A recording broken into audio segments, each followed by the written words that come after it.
আসসালামু আলাইকুম। Hello everyone, welcome back to my channel Surma cooking world. আজ আমি তোমাদেরকে তৈরি করে দেখাবো সবার পছন্দের একটি রেসিপি, কচুর ছড়া।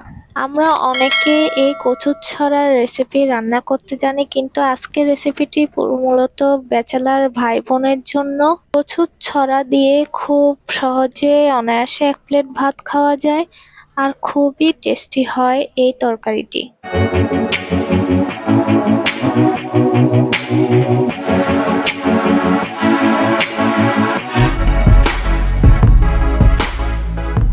প্রথমে আমি কচুর ছড়াটি খুব ভালো করে ছিলে পরিষ্কার করে ধুয়ে নিয়েছি।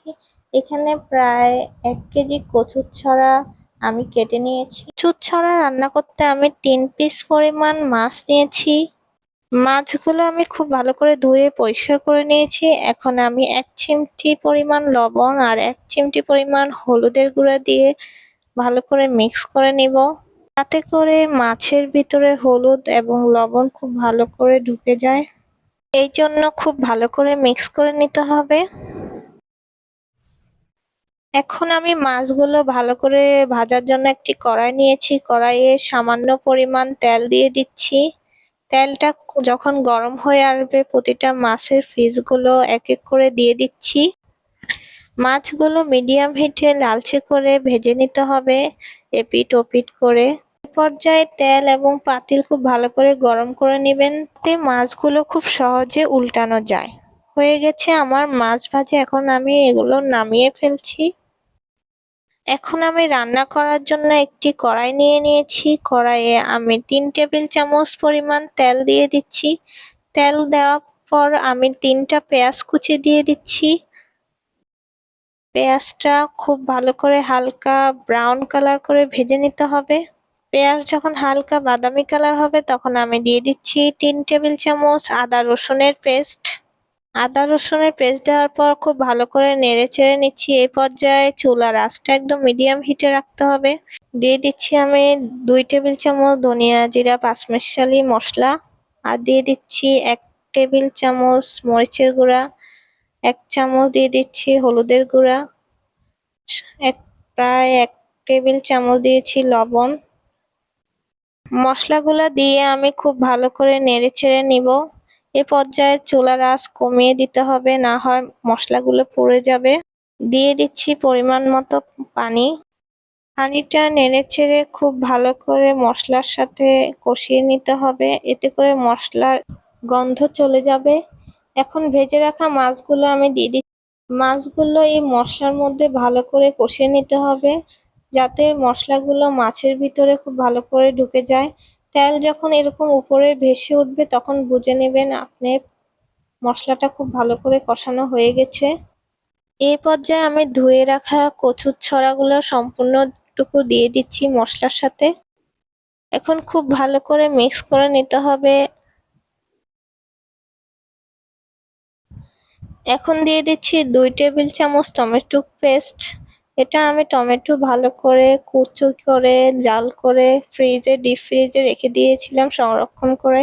আপনারাও চাইলে এরকম টমেটো পেস্ট করে ডিপ ফ্রিজে রেখে দিতে পারেন পুরা 12 মাস। যখন ইচ্ছা তখন বের করে ডিপ ফ্রিজে থেকে নরমাল করে এরকম তরকারির সাথে রান্না করে খেতে পারেন।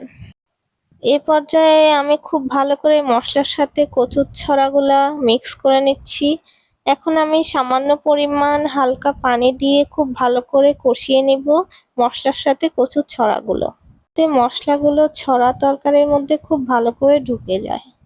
এখন আমি একটি পাতিলে কষানো ছড়াগুলো সব ঢেলে নিচ্ছি।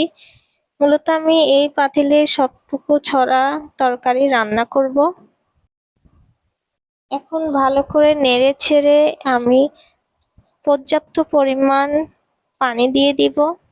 একদম ফুল করে পানি দিতে হবে, যাতে তরকারিটা খুব ভালো করে সিদ্ধ হয়। যদি আপনি কম পানি দেন, তাহলে ছড়া তরকারিটা অনেকটা মাখা মাখা হয়ে যাবে আর খেতে অনেকটা টেস্ট হবে না।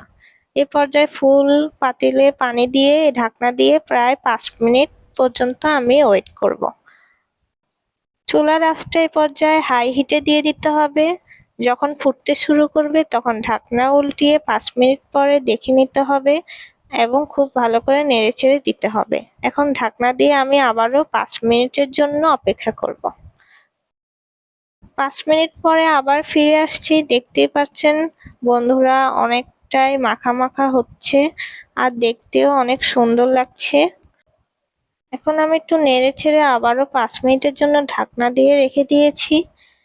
দেখতেই পাচ্ছেন ফ্রেন্ডস, অনেকটা ঝোল শুকিয়ে গেছে। এখন আমি আপনাদেরকে একটা ছড়া ভেঙে দেখাচ্ছি। দেখতেই পাচ্ছেন খুব ভালো করে সিদ্ধ হয়ে গেছে। এই পর্যায়ে আমি ঢাকনা দিয়ে ঝোলটা অনেকটা শুকানোর জন্য ওয়েট করব। অন্য পাশে আমি বাগার দিব। বাগার দিলে রান্নার স্বাদ আরো দ্বিগুণ বেড়ে যায়। আপনারা চাইলে রসুন দিয়েও বাগার দিতে পারেন, পেঁয়াজ দিয়েও বাগার দিতে পারেন, যার যেমন ইচ্ছা। আমি এখানে একটা পেঁয়াজ দিয়ে খুব ভালো করে ভেজে নিব, লালচে করে একদম। খুব ভালো করে লালচে করে যখন এরকম কালার চলে আসবে, ঠিক তখন সবটুকু বাগার আমি এই রান্নার মধ্যে দিয়ে দিব। এতে করে রান্নার স্বাদ আরো দ্বিগুণ বেড়ে যায়। আপনারা অবশ্যই রান্নায় বাগার দেওয়ার ট্রাই করবেন তরকারির মধ্যে। এই পর্যায়ে আমি চুলার আঁচটা খুব বেশি জোরে বাড়ায় দিয়ে ভালো করে নেড়েচেড়ে ঝোলটা অনেকটা শুকিয়ে নিব। দেখতেই পাচ্ছেন আমার রান্না কমপ্লিট হয়েছে। এখন একটি সার্ভিং ডিশে সার্ভ করে নিয়েছি। ফ্রেন্ডস, দেখতেই পাচ্ছেন আজকের আমার ছড়া তরকারিটা খুবই সুন্দর হয়েছে, দেখতেও অনেক ইয়াম্মি হয়েছে। আপনারা অবশ্যই বাসায় এভাবে আমার মতো করে রান্না করলে বাসার সবাই খেয়ে অনেক বেশি প্রশংসা করবে। তো ফ্রেন্ডস, আজকের রেসিপি যদি তোমাদের ভালো লাগে অবশ্যই লাইক, কমেন্ট, শেয়ার করবা এবং তোমাদের ফ্রেন্ডস ফ্যামিলিকে অবশ্যই আমার রেসিপিটি রান্না করে অবশ্যই খাওয়াবে। আল্লাহ হাফেজ।